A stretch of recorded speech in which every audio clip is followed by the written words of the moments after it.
Hey, what's up, guys? Welcome back to another episode of Big Marv's Network. Today, we got my man Mike Ficara. Did I say your last name right? I Mike say I don't care Ficara. how you say it as long as it's spelled right on the check. That's all that matters to me. So, There we go. I like that attitude. So, Mike, introduce us. Tell us a little bit about yourself, your backstory, where you came from, where you're at now, and where you're going. yeah, absolutely. My name's Mike Ficara. I'm from Fort Lauderdale, Florida. I'm the president of the MAGS Group. We are a business consulting group. My backstory is pretty simple and complex all at the same time. I'll give you the short and interesting version. Is I used to be a classroom teacher, taught for about 10 years in Catholic school, actually taught ethics and Bible. Ended up getting my master's degree in educational technology around 2010 and unknowingly went and worked for a startup. Got a job with an ed tech startup. And like I said, didn't know I was going into a startup, didn't know the job was going to be with the startup company. The company that I worked for was like, well, we need to grow and expand. And because I had been a teacher, they thought I was just going to be building curriculum, but they actually took me on the road to present. And I always say teachers make the best salesmen and women because they, basically don't try to sell you. They teach you, they educate you, they find a weakness and they fill that weakness. So I went out, helped the company expand into about 38 states, and we ended up getting funding from a billionaire. I kid around and say he was our local billionaire at the time. His name was Wayne Huizinga, which if a lot of people don't know who he is, he's the guy that founded Blockbuster. That's kind of his claim to fame. Not the Blockbuster everybody makes fun of that didn't adapt, but the Blockbuster that he sold before before it went in that direction. So with that, got to do some really cool things, travel the country, flew on private planes, really got this whole whirlwind of what entrepreneurship was. And, the thing of it was, though, I wasn't a founder. I was just an employee, and I was promised everything under the sun, from stock options to equity in the company to more money in my salary to bonuses for sales that I was making, and just really never got any of that. That never happened. So with that, I really ended up working hard, but actually my boss above me got fired. And when he got let go, they let go of basically our whole division. I say the details of that are really a great over the beer story. But at the end of the day, really, didn't want that to happen to anyone else, what I experienced. So I went into consulting, and I've really spent about the last 7 years helping small to medium-sized businesses grow and scale through a variety of different types of methods. But that's really what I've been focusing on, kind of based on my experience. So I work with, startups that have been able to partner with Fortune 500 and 100 companies for distribution. I work with startups that have massively failed, succeeded, and everywhere in between. So I say I've kind of learned a lot as I've, gone along the way. And that's the story, man. That's the short version. Nice. So, so right now you're a consultant helping other small business owners, entrepreneurs, basically build their processes, right? To so they can actually scale and run their business. Or like what phase would you say is good for, a business or an entrepreneur to reach out to you? Like right when they get the idea and they're just building, or would it be better if they've already been out for a while, now they need to restructure what they're doing so they can scale? It's a great question. I love working with startups. I mean, they're one of my favorite things to do. The problem is, I have 4 kids and I can't feed them equity flakes. So I say Right. I really tend to work with businesses that have a little bit of traction. Right? You've been doing this for a year or two. I say if your business is the point where you're making money and you feel like you're making money, your business is bringing money, but you're not making money, meaning you're not taking enough money home, or you feel like a one-arm paper hanger. I always say I could come in and be that second arm, and that's usually the businesses that tend to reach out to me. The businesses that are just on that cusp of they're making money, but they either want to grow or scale or explode. A lot of businesses say I just don't know. I've capped out.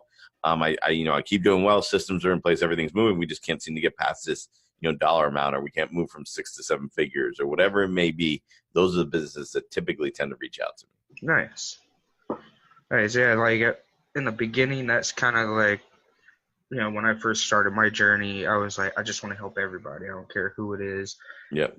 but like you're saying, those startups, like I can't pay my bills with like equity options, like cool, like I could be a 60/40 partner in 12 different companies, but if none of Right. those companies are making money, Right. like And then if you spend all your time on nothing but equity deals, then like now you've run out of time, right? And time's the only resource you can't get back. So it's Right. like, well, I got to spend my time on something. And I kind of like in my own journey, that's kind of where I went. I was like, well, I don't really serve startups or people that just have the idea so much anymore because they don't have capital, right? So I'm like, well, when you have money and you have capital, you're ready to invest in yourself in business, then come talk to me. Um, but yeah, that Yeah, I and not noticed to say that. that those, yeah, not to say that those businesses can't be successful, not to say that there's not an opportunity to do that. It's just a matter of, I think it's just a matter of, can you do that at whatever phase you're at in business or life? Like I said, if I was 18 or 19 in college, I mean, heck yeah, I should have been doing that, instead of working at Chili's. I mean, probably would have made a little more sense to work with the startup, So I think there's a phase to do it. And I think, especially for, people out there saying, well, is that something I should do? It's funny to me when the 18 or 19-year-old's like, well, I won't work with a startup. And I'm like, why not? What do you got to lose? You know what I mean? Right. You have nothing to lose. It's different, based on the phase of life you're at. Like my reason for not being able to do that is purely, survival, right? Like I can't necessarily, well, I take that back, not survival, but if I fail in working with a startup, it affects 5 people. Yeah, Whereas I exactly. always say like the single guy, it's funny. I have like single friends that are like, oh, I'm stressing. Like, I just don't want to take this risk in my business or do this or do that. I'm like, what do you got to lose though? Like if the only Right. person who impacts is you. Like, I mean, take the risk, go all in on yourself. Like you should be able to believe in yourself enough that you should be able to do that and invest. So, and a lot of people, a lot of people come to me, well, should I work with a startup? Should I do that? And I have a lot of people too that are very well off that tend to work with startups because they have the capital to be able to do that. I know a lot of people that they just spend their time working with startups, but they have like they have a distinct eye to pick them properly, right? So like you made a great point. Like I could have 60-40 equity in 12 companies, but are those companies going to grow and be something? The equity is only as good as the business that it's in. I know, like I said, I know a lot of people that they will only work for like one startup for 5 years. They'll go in, they won't even take a salary. They'll just take equity, but they'll be able to know how to grow to get a big enough bang to live off that money for 5 years and do it again, Yeah, So it's exactly. interesting. I think it has a lot to do with your skill and strategies and what you're able to do. And you brought up a great point. You just got to know your niche. You got to know what you need, who you could help, and what you could do. Yeah, and like you were saying, it also depends on your situation. Like I wish I got this like balls deep into it 10 years ago. Because like 10 years ago I didn't have 3 kids and a wife, right? Right. So if I fall on my face now, like, well, now I have a wife and 3 kids I got to worry about. Yep. Versus 10 years ago being a single guy, it's the worst that's gonna happen. I have to sleep in my car or something, Yeah. It's like, Yeah. Literally. what's the worst that's gonna happen? I've already been there. Yeah. And to me, that failure makes a great story, right? Like I almost Right. wish I would have done some stuff like that because it would have been great for the book. But well, that's how it was for me when I first took my. So I quit Microsoft twice in my journey. The Mm, first time I quit, I was like, "Fuck it, I'm just gonna do this thing." I was couch surfing and trying to figure it out, and I was doing a lot of things wrong. But long story short, I didn't get my shit together and said, "Fuck it," and went back to my cushy 6-figure job. yep. And then the second time I made the leap, I was a little bit more adamant about it. But yeah, it's like sometimes you just gotta take that leap. What's the worst that's gonna happen, right? Yep. Like No, we exactly. live in America, so I mean, like, what's the worst that's gonna happen in America? To be honest. Yeah, and I mean, like I said, I've taken that leap before, and I've done it. I think it's like I said, I think it's a good opportunity for people to know, where and who can you help the most too.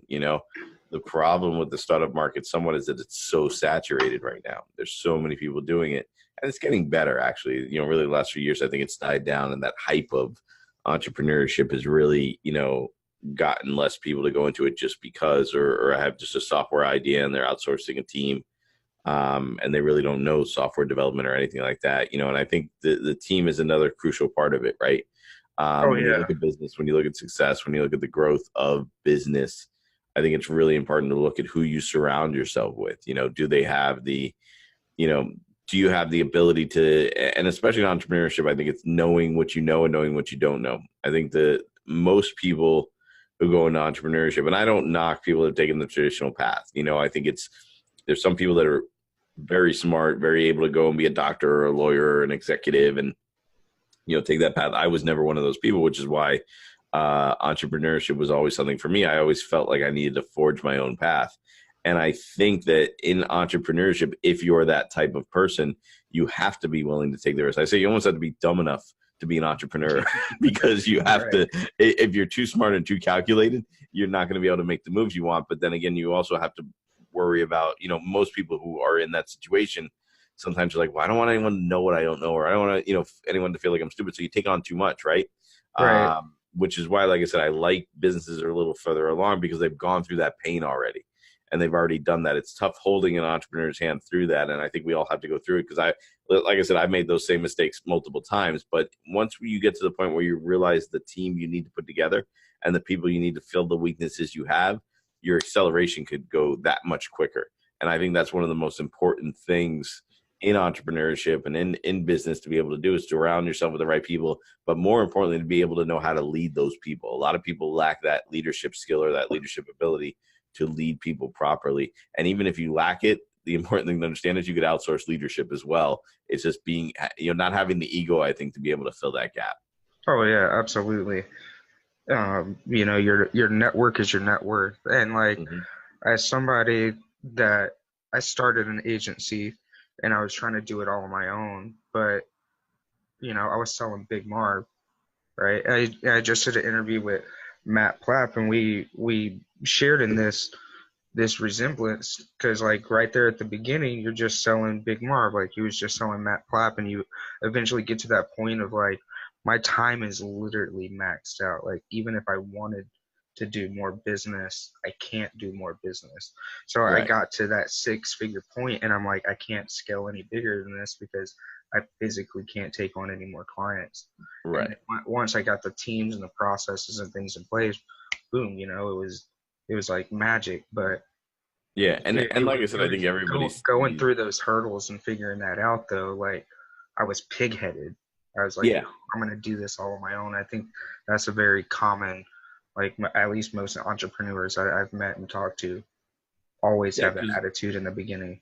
Yeah, because the roadmap for entrepreneurship is not in the book, right? Like you want to be a doctor or a lawyer, you can pretty much go to school, study for it. There's a career path there. Entrepreneurship is so open ended. So our examples are the Gary V's, the Tony Robbins, the Sharks on Shark Tank, the Brian Cristianos, all these guys. And I think we see so many entrepreneurs are looking through the lens of social media and seeing these guys. Oh, look, they're the brand though. They're doing it themselves. They're doing it themselves when really they're not, right? There's Yeah. massive teams, sometimes hundreds of thousands of people behind them that are making that happen. So I think it's funny because a lot of my clients I talk to and to be honest with you, most of my successful clients are the exact opposite. Most of my successful clients, most of the people I work with who have successful businesses that are growing, like yourself, 6-figure businesses on their way to 7 figures, do not consider themselves entrepreneurs is always the first thing, right? Like, and to me, that's the number one mark of success. You don't consider yourself an entrepreneur because 99% of the times that means they're just kind of like really grinding out their business and doing what they need to do. It's almost like uncanny. I almost have to convince them to realize that they're an entrepreneur and have them start branding themselves to get out in front of the lens a little bit. And I've had to do that with a couple of my clients because in today's industry, that's so important, right? Like in today's market, and because you're a branding expert, whether you're selling widgets or marketing services or whatever it is, having a personal brand, or you own a pizza restaurant, having a personal brand can accelerate your business, can Oh yeah, accelerate what you do absolutely. so much. But the problem is a lot of the roles are reversed. We have so many people who are trying to build the personal brand first and then create a business behind it. When really, I truly believe you have to do it either simultaneously or the other way around, right? You have to create a business first, then come out with your personal brand. Because I think if you try to create a personal brand first and try to make yourself the personal brand first, from a business development standpoint, just the success in there, you'll be known, you'll be recognized, you'll have followers, Yeah, but but you then you won't won't know necessarily how have to the traction. monetize. Yeah, because Right. it's a lot of work. It's a Yeah, lot of and people work. don't realize it's like I'm still a little blown away by like how many of the get rich quick things like actually pan out and make people millions of dollars, and then all these other people aren't becoming millionaires in their get rich quick schemes because so many people sign up, to get on this entrepreneur platform, which Yeah. it should just be called the insanity platform, right? Because they don't realize how much work and effort it actually takes to Yeah, become a and I successful mean, brand. like, And in this day and age, like nobody yeah, gives a fuck about like what the actual product or service is, right? They care about who's selling said product or service. Like you and I, for right, example, we could be selling the exact same. We actually kind of do since we're both strategy and automation experts and restructured businesses. But Big Marv appeals to a different audience than Mike, right, right? exactly, So people are going to buy from me because they love Big Marv, and people are going to buy from Mike because they love Mike. It has correct, nothing to do with like both of these guys do automation and strategy. Why not pick one over the other? You know what I'm saying?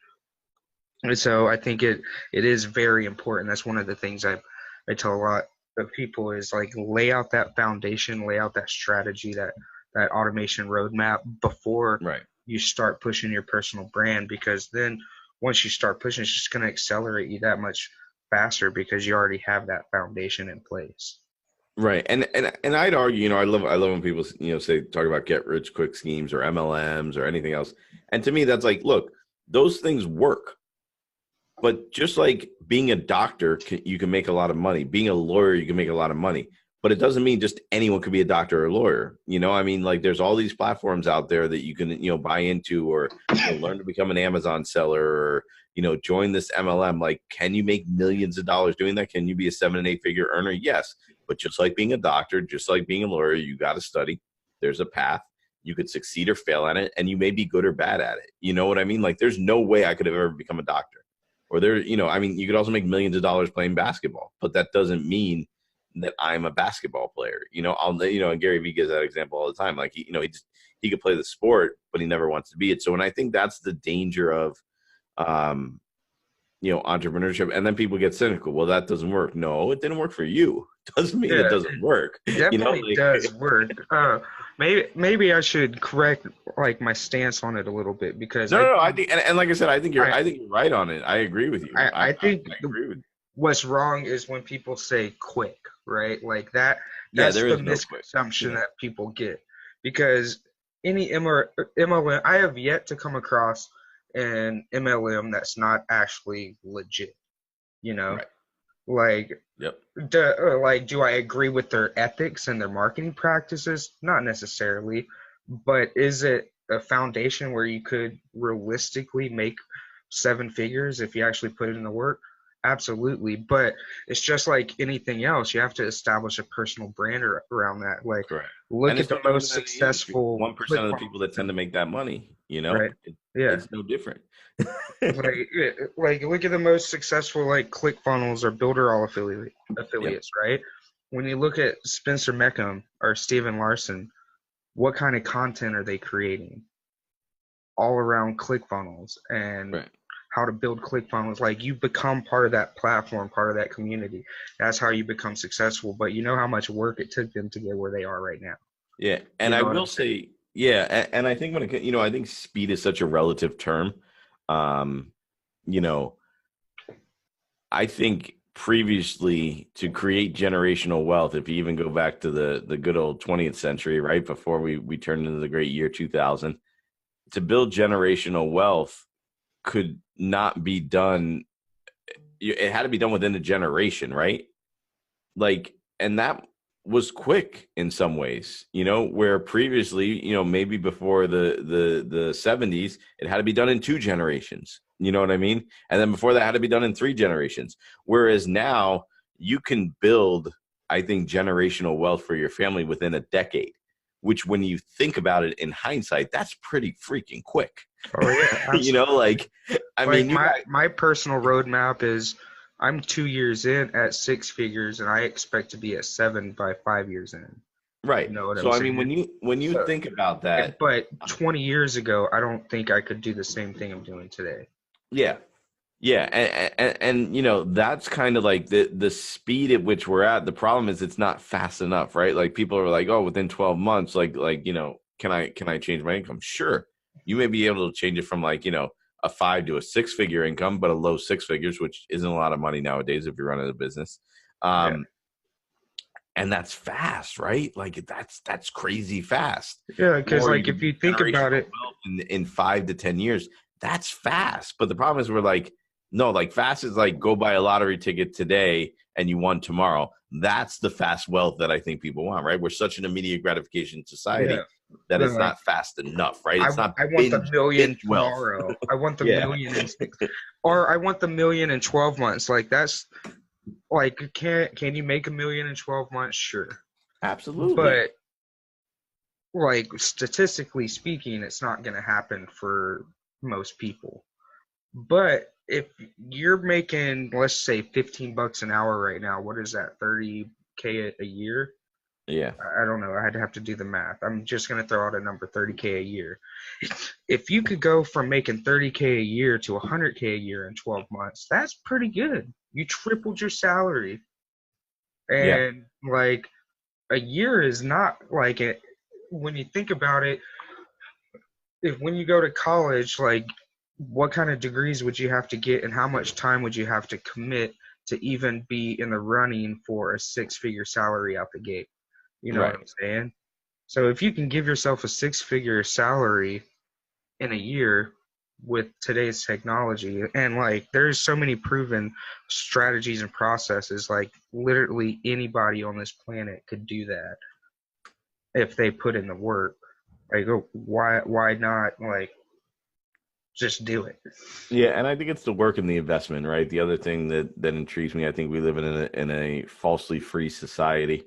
Yes, there's a lot of free tools online. Yes, there's a lot of free resources, but that doesn't mean you could do it all for free. You do have to invest, right? You have to invest in yourself. You have to invest in products. You have to invest in people.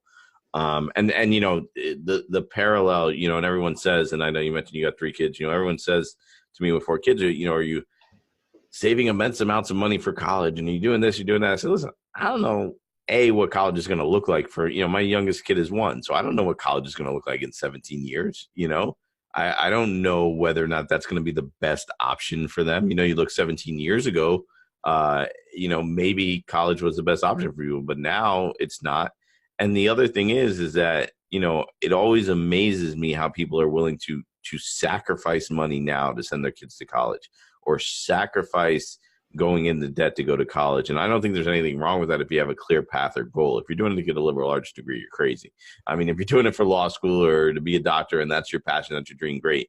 But then people are so hesitant to spend a couple $1,000s a month on a coach or a couple $1,000s a month on a consultant that can massively expand their business. Um, I think the people who understand success invest in themselves and invest in education, whether it's college, whether it's consultants, whether it's coaches, whether it's courses. They invest in themselves. They invest in themselves and they invest in things that are going to allow them to grow in knowledge, allow them to grow in strength. And, you know, one of the things is too, I think it's also having a clear definition of what success is. You know, a lot of people I think that I've worked with, that clients that I really had to start getting away from clients that have, if I hear a client utter the phrase we're going to make a lot of money, 9 times out of 10 I've started turning them down, where Right, those because were they're the, chasing money, right? well, and I don't want to knock that. I'm just saying that it just means that their focus is in there. The clients I really enjoy working with are the ones that are, you know, living in a healthy fear of this may all end tomorrow. So, you know, like those are my clients that I love because I'm like, yes, you understand that, like, you know, it's funny. Like I'll have clients that are making, you know, we'll take them, you know, from, like I said, you know, low 6 figures. We'll get onto that $500,000 mark, and all of a sudden they go out and buy the nice car, and you know they you know start, you know, spending a little more money, start dressing a little bit nicer, and that's okay. And then I'll have the clients that I'll take from 6 to 7 figures, and they're still going out and buying a 2 3 year old used car because they just tend to understand. I feel like they tend to understand how much of a long game this is and how temporary that wealth is, you know, Yeah, because it's very easy to make $1 million. It's really not that hard. It's hard to make $1 million again. Right. because it takes so much sacrifice of that money to continue or redo what you need to do with it. So I always say that it's really easy to make $1,000,000. It's really hard to make it again. So it's just about sacrifice, perspective, and understanding what success is, whether that's time. And there's nothing wrong with it. If success for you is a nice car, great.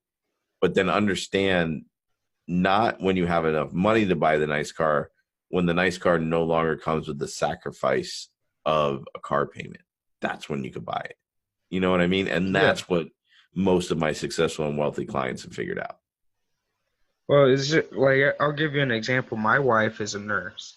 Like, she got a 4-year degree, and she's a registered nurse. And what she invests in is like continuing education and things that are Right. gonna. And she goes to nursing events and things that are gonna push her better in the medical field because she has the clear path. She doesn't. She has no desire to run her own business. She's just like, this is what I'm doing. This is my path. This is what I want to do. And she's gonna be going back to college to get her what is it, nursing practitioner, I think. Yep. LPN. So she can open her own practice. But that's and when she opens her own practice, she'll just be the nurse, right? She'll have a team that does everything else because she still doesn't want to own a business, like, own and run a business. She just wants to do her skill set, and that's what she invests in. But like me personally, of course, in the beginning, I was trying to do everything myself, learn on YouTube, Google research, blah blah, because I'm so pig-headed. And like, don't get me wrong, like I love computers. I built my first computer when I was 10 years old, so I always knew I would be doing something in IT. But Mm-hmm. I didn't go to college because I had a clear path. I went to college because I was chasing a salary. I was like, Right. what thing in IT can I get into that's going to make me the most money? So I jumped from college to college because I was changing my path every year because I never had the focus, never even ever got a degree, and still ended up working at Microsoft. And then now being an entrepreneur, what I invest in is things like right now I have a business coach, a copywriting coach, a Facebook ad coach, and a funnel building coach, and a mindset coach. Right. So it's like, because for me, I discovered that, yeah, I can learn 80 to 90% of what my coaches are telling me if I spent the time to research it and figure it out and follow my face myself. But what it does for me by hiring these coaches and following their strategies and processes is I'm shortcutting my success because Correct. they've already walked the path. Because, and I do want to say that I spend time vetting coaches that are on a similar path to me, are Yep. killing it in my exact industry or niche. That Yep. way they've walked in my exact shoes, right? If I'm not an e-commerce guy, so I'm not gonna go hire an e-commerce coach to coach me on my business. I look Correct. for fellow entrepreneurs or that have pushed people in automation and strategy. Like right now, I just scaled an agency from 6 to 7 figures, so I'm going to be looking for coaches that have done that more so I can refine my process on scaling businesses from 7 to 8 figures so I can, get even better at doing that. You know what I'm Right. saying? And I've spent $20,000 over the last 2 years, and it's been the best investments I've ever made because I don't think I could even be in the position that I'm at right now, making, just under a quarter million if I didn't hire these coaches. Correct. You know what I'm saying? Like, I feel like I'm only at 200K because I spent that 20,000, Right. you know? And it's one of the things that I have to like try to talk people through because at the end of the day, it's time or money. Which one do you want to spend? Right.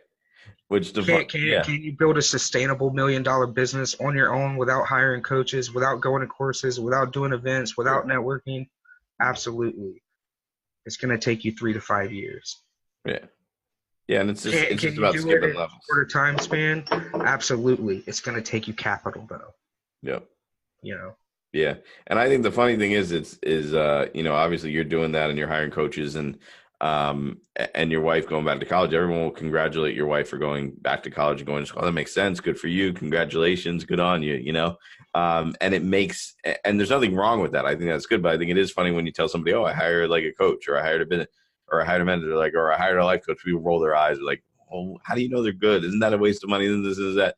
But it's like, how do you, like, you just heard that person's going back to college. You don't know whether they're going to Harvard or whether they're going to the storefront, Ithaca Yeah. College, down the road. You just hear they're going to college. It's like, yay, they're going to Yeah, college. like maybe they're And it's even just the just also mindset of like, unaccredited online college or something that yeah, doesn't even yeah, and I matter. and I and I think that idea of just people not understanding what a strategic investment is, and that's okay, right? Like, because I think ultimately it's like I say, it would always, people laugh at it now. They look at it later and be like, oh, why didn't I?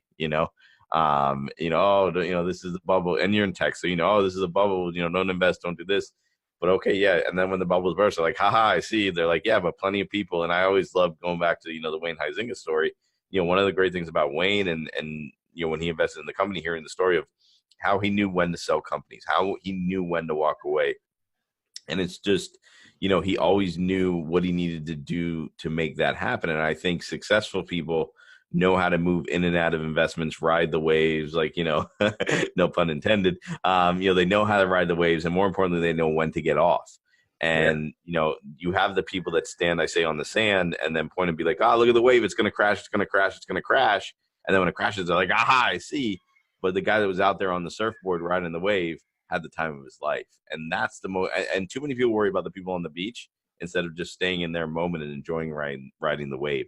And I think Oh, that's so yeah. important in entrepreneurship. Oh, Yeah. absolutely. Like, like, cause you're in my personal brand group, that's like the number one thing we promote is like, just go out there, chase your passion, do what you enjoy, do what you love, build that into something because like that in itself is more important than money. Like, and I feel like that's why it's so hard for, entrepreneurs, new entrepreneurs to make those investments because they have the wrong mindset about money, right? Like they think of money as this tangible thing that they'll never get again. Like they're thinking about money they've already made rather than the money they can make.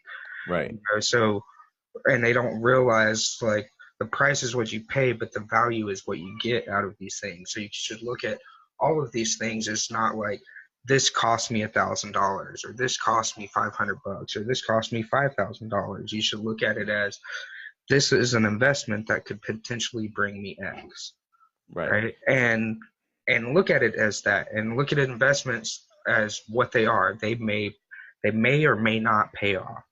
Like Right. before I really committed and started hiring coaches and building a team, I had spent 5K on different courses and coaches, and Yep. I got burned. Like I have, like that first 5K was buying courses and like shit I didn't even learn, didn't help me like push myself any further, didn't help my business. So I went into like this 3 or 4 month phase of like I'm not investing back into myself anymore. It's a complete waste of time and money.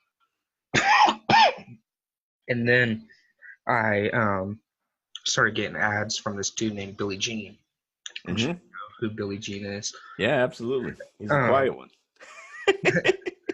and then so and at this time he was promoting his event in San Diego, and um, it was the summer of 2017, and I had just finished my Microsoft contract, and I was on the verge of like either renewing the contract or leaving and making the entrepreneur leap again, right? Because like that's what I was debating that summer. It was like I was getting tired of working at Microsoft again, and I was just like, there's got to be more to life than this. Yep.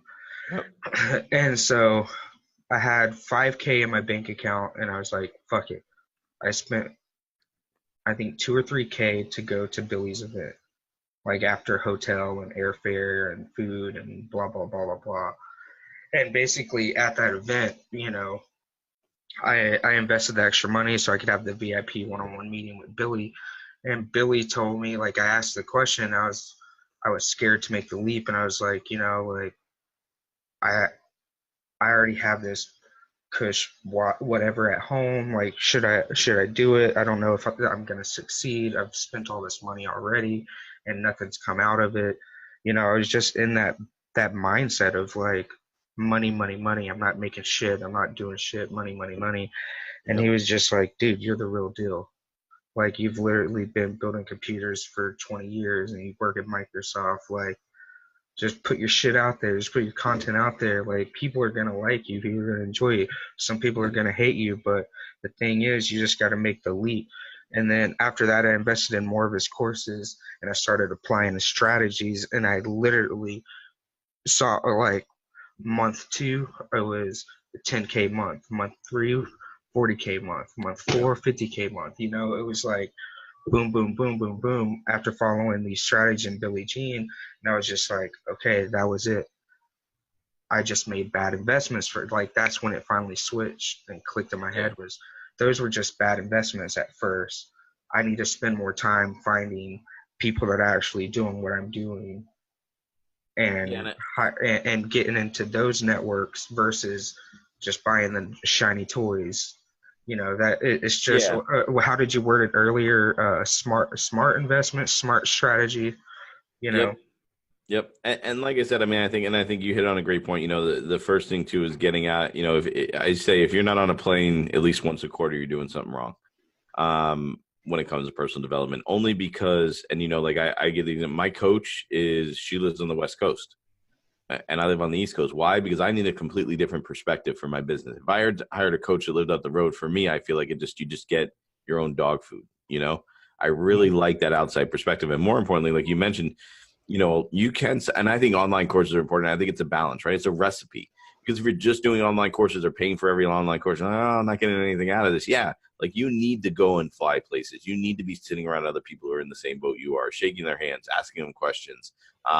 And like you said, getting close to these experts, these guys who are either where you want to be, or they're just growing and they've been where you've been.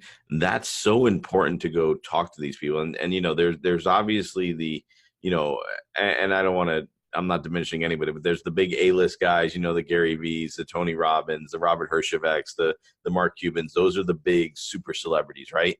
But there's also this tier of people like I think like Billie Jean and Brian Cristiano and so many other great entrepreneurs that have done it. They're in that 7 and 8 figure mark, and they'll talk to you.